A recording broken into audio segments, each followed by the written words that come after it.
Imagine you're recently married, have 2 condos, brand new car, and a whole life together that's about to take off. On the surface, everything looks great, but what happens when you run the numbers and see the real picture? You're $52,000 in debt. So it was a combination of student loans, credit cards, and a car loan.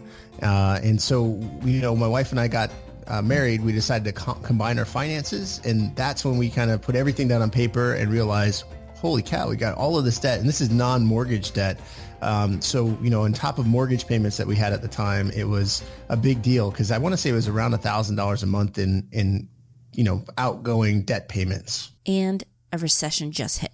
So it's kind of this, reality that we had to face. Like, okay, the economy's not doing good. Our finances aren't doing good. Like, hey, let's figure out a plan together.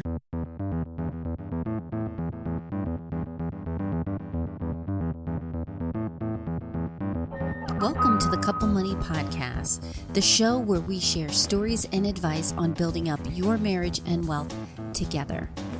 I'm Elle Martinez. Support for this podcast comes from Jumpstart Your Marriage and Your Money Masterclass.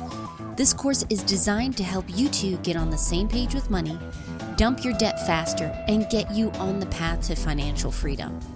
Sign up for the class today and get lifetime access.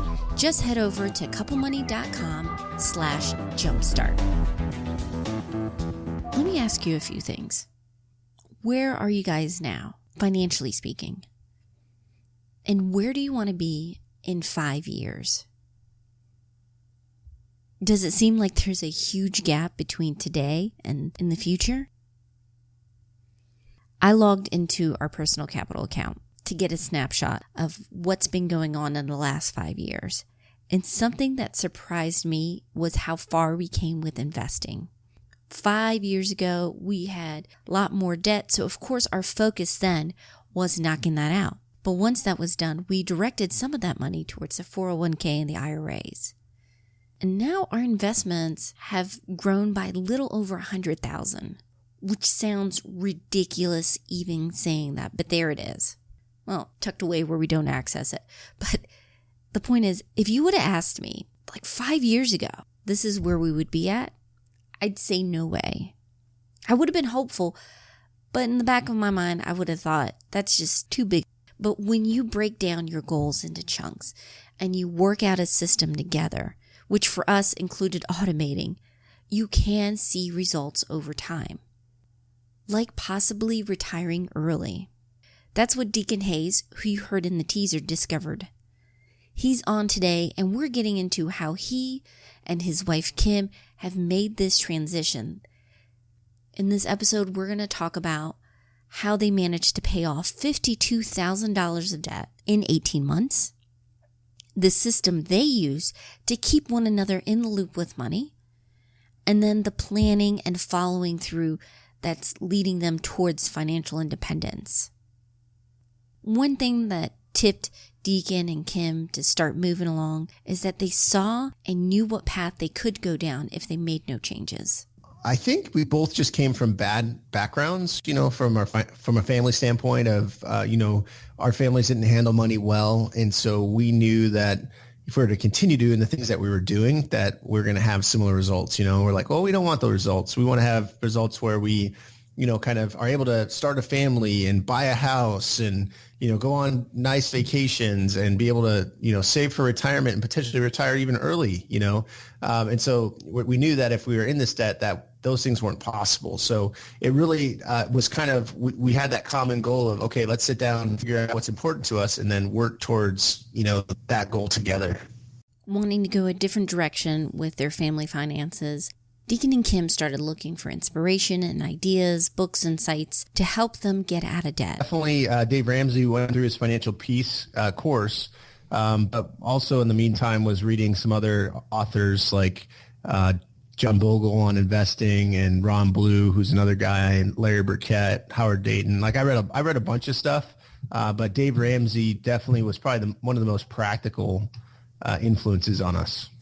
And part of Dave Ramsey's baby steps is attacking your debts one by one using the debt snowball method, which is based on the balance of each of your debts versus the interest rates. Deacon said that was a very motivating method for him. Because I'm a simple guy and I understood it, like the behavioral side of it, right? Like, okay, pay off the smallest one. I feel a little victory, pay off the next smallest one. So really it was kind of like that psychological draw of like, I need that as a human. Like I need to know that I'm getting ahead and not turning my wheels. And to pay off over $50,000 in less than 2 years meant some huge sacrifices and changes. Some of them did come easy, eating out less, skipping the movies, but others required much more of a commitment to the plan. The hardest was selling my brand new car because, I was kind of used to it, had a push button start, and I'm like, this is back in 2008, 2009 when that was like a new thing. But I realized that was something that needed to go because it was about $400 of our debt payments. And so, we sold that, which was an upside down car, bought 2 cars for less than $5,000, with my wife's car that was paid for. And then, we both drove kind of these old, 20-year-old cars or 15-year-old cars to get by. So that's probably the hardest. The easiest probably was like our cable. It's like, well, we don't really watch TV that often. And hey, Netflix is pretty popular now at $9. So let's do that instead. And so, yeah, those are, a couple of the changes that we made that helped us kind of push the ball forward. I definitely took some, focusing on what assets and what liabilities do we have, and like, how can we work things around? Because I think easily we could have just kept making the car payment. But we wouldn't have made progress on our credit card debt or on our student loan debt. So we knew that if we get rid of that fast, the snowball would go that much faster. I think a big part of Deacon and Kim's success with how fast they paid off this debt is that they were on the same page from day one. They knew they wanted to knock out this debt as fast as possible. So they had regular check-ins to make sure everything was going smoothly. Yeah, it was weekly is what we tried to do. And obviously we had some hiccups there. But the reality is the more that we'd focus on it, the better, we were at managing our finances. And eventually they got rid of that $52,000 of debt. But then that left them with a question. What do we do now? Where do we go from here? So I think originally, well, it was kind of like, okay, we paid off the debt. Now we need to get an emergency fund, right? Mm-hmm. We had like a small emergency fund, but we needed to get like a 6-month emergency fund. So, we kind of went from the debt to savings, and then we're like, oh, well, we got to start investing. And so, like I said, I read some books about investing from different people, Robert Kiyosaki, Rich Dad, Poor Dad, Jim Cramer, John Bogle, all these things. Intelligent Investor by Benjamin Graham was another good one. And so really kind of figuring out like, okay, how do you invest wisely? And so it's kind of this progression of like, okay, yeah, it started with the debt, but then it was like, okay, we need to have savings and we need to invest. And well, what are we investing for? What's the purpose, Mm-hmm. And the purpose is kind of, okay, what are our goals, so that we kind of lay out those goals. We love to travel internationally. I love freedom. And at the time I was working a job where I only got 2 weeks off a year. My wife was a school teacher. She had more time off, but not as much resources financially. And so it was one of those things where we realized, okay, financial independence was something that really kind of stuck out to us as, hey, it'd be cool to, leave and go on an international trip whenever we want, or, be able to, take our kids out of school and just go travel on a family vacation. Like we didn't have that flexibility. So it was kind of the first steps towards financial independence. Even though Kim and Deacon have paid off their debts and we're now shifting towards becoming financially stable and then eventually moving towards financial independence, there was this thread that followed them during this journey, a key question that they had to make sure they answered. I think that a lot of people, they want to get out of debt or they want to achieve financial independence, but unless they solidify their why, it's very unlikely they'll get there, because the why is what motivates us in the tough times, right? Like the reality is life can be hard and it can throw curveballs your way. And unless you have that why, like, hey, I want to put my kids through college, or I want to be able to travel, or I want to be able to serve worthy causes, or whatever it might be. Unless we have that, we're not likely to be motivated to stick to our goals when tough times hit. So for us, it was really figuring out what is that why, working on it as a team together, and then letting that motivate us to stick through the hard times and even maybe be more intentional about kind of our decisions so that we can achieve our goals. So that's why the why was so important. When we started a family, we have 2 kids. We have a daughter is about 10 months and my son's almost 3. And so, starting a family and knowing like, hey, we want to be able to set them up in a way that we didn't have, growing up. And so making sure that we could help provide for their college so that they don't have the, $70,000 in student loan debt or whatever it's going to be at that age when they get to that age. Or being able to travel. Like I didn't do any international travel when I was a kid, and I've done a lot when I'm an adult.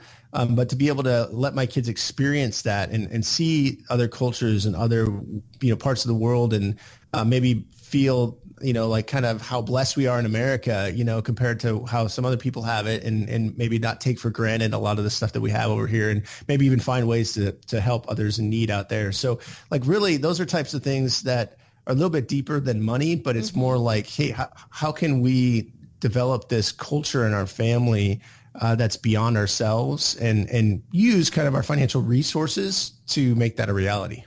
And to help other couples to get out of debt and start working towards financial independence, he wrote the book, You Can Retire Early.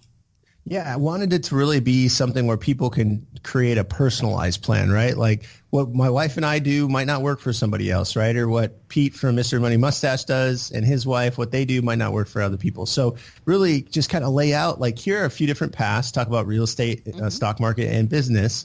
And, you can kind of envision yourself in those paths and say, hey, could we buy a property with 20% down, fix it up, rent it out, manage it, and then buy a second property and do that, 3 more times and then have enough income to live off the rest of our lives. Does that sound appealing? And if not, then what about the stock market where it's kind of more set it, forget it, diversify, have 25 times your annual expenses, that kind of thing, where it's much more formulaic, the math that you're talking about, or the business where that's what I love, where I don't really want to retire. I just want to work when I want to work, right? I want to do what I want to do and work on the projects that are important to me. And so the reality is maybe I work 4 hours a week, but if I make enough in a month to be able to, to do that and provide for my family, that was really appealing to me. So people can read those different paths and kind of pick like, hey, which one really resonates with me? And then kind of develop their own personalized journey towards that.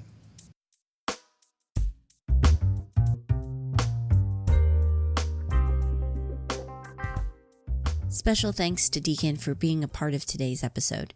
If you want to learn more about their journey, please pick up his book, You Can Retire Early, and head over to Well Kept Wallet. As always, I'll have all the info and details in the show notes on Couple Money, and I've included links and resources to help you two get started on becoming debt-free and then moving towards financial independence. If you want to stay on top of the podcast, videos we release, articles, make sure you're subscribed to Couple Money. I send out weekly updates with everything we release, as well as some behind the scene and exclusive stuff. Plus, it's free.